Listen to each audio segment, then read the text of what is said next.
If you just pull the corporate buyers list the last year, skip it and just start calling them,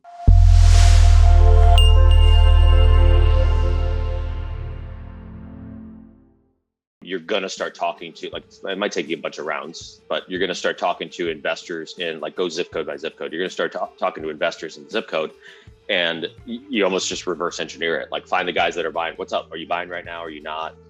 Just hanging on. What are you looking for? And if somebody's ready, willing, and able that has bought in the last year, and they're saying, yeah, I'm looking for something to buy in the next 30 days.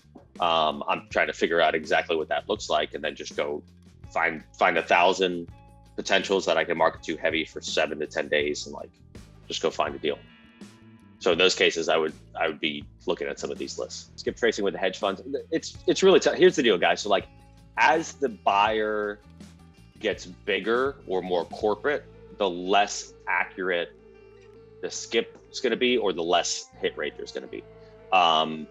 Without getting too complicated as to why, it's just kind of how the data points connect. So what may happen for you, it kind of depends on how the funds are buying in your area, but I've seen this in certain markets.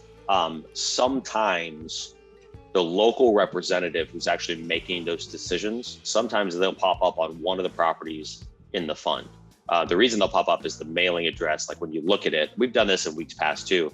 When you sort all the deals there, you see, like, okay, this is clearly a hedge fund, right? Because it's this big LLC that's just owns a ton of them.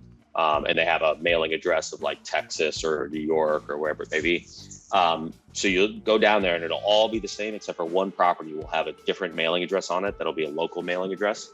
Usually if you skip trace that record, it's like an asset manager or a property manager, somebody who's a decision maker that you can get to. So that's the way I see it.